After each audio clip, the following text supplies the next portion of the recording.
Без парицата, тешката живеачка, распадот на системот во последните десетина години придонеса во Македонија да царуваат коцката, но и алкохолизмот и употребата на дрога.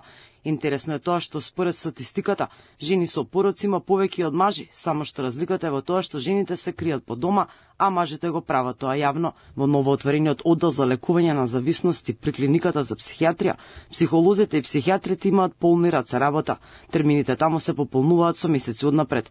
И покри тоа што проблемот со зависноста од вакви пороци не е нов, тој се влошува за време на короната, кога драстично се зголемува бројот на луѓе кои заглавиле со коцка, а овој порок честопати е поврзани со алкохол и дрога поради проблемите кои што му се натрупуваат на зависникот. Тука се лица кои што од различна категорија и различна возраст, значи и мажи и жени. Не можам да кажам дека само кај млади или само кај одредена возрастна популација, заради тоа што ние сме имале пациентки жени кои што имале проблем со оние најмногу со оние брзи кредити,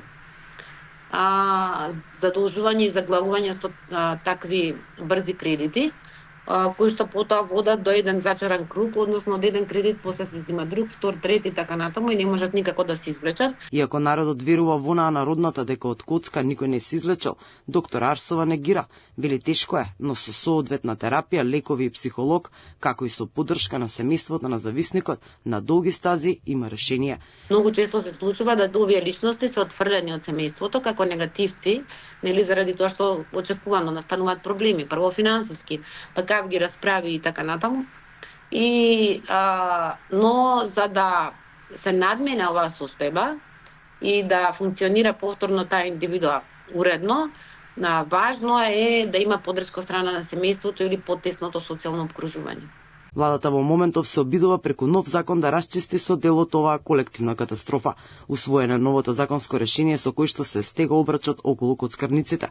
Преку новиот закон ќе се забранат рекламите за коцкање и обложување и веднаш ќе се отстранат илјадници слот апарати. Најголемата промена е тоа што на 500 метри од училиштата нема да смее да има коцкарници и обложувалници, а исто така од сега за секој објект ќе се вади посебна лиценца, а не како досега со една дозвола 100 кладилници. Досега се затворени 200 нелегални онлайн страници за коцкање кои нудеа услуги во Македонија. Очекувањата се дека со овој закон коцкањето ќе се намали за цели 70%. Сепак социологот Илија Ацевски вели дека проблемот треба да се решава во корен, односно да се обрне внимание на образовниот систем за на долгорочен план да има видливи резултати. Дека кладилниците не би требало да бидат во близина на училиштата, онаму каде што се движат младите. Сето тоа би дало некаков резултат доколку, или како би рекле, се посвети малку повеќе внимание во образовниот процес. Дека среќата, меѓу другото како се доживува во игрите на среќа, не е дел од креативниот живот на младиот човек, особено на младите луѓе. Новото законско решение и пречи на Асоциацијата на приредувачи на игри на среќа. Утаму апелираат до владата новиот закон да не влезе во собраниска постапка. Тврда дека дислокацијата на казината е параван за клучна врата на легалните објекти за игри на среќа. Негодуваат и за намалената големина на светличките реклами.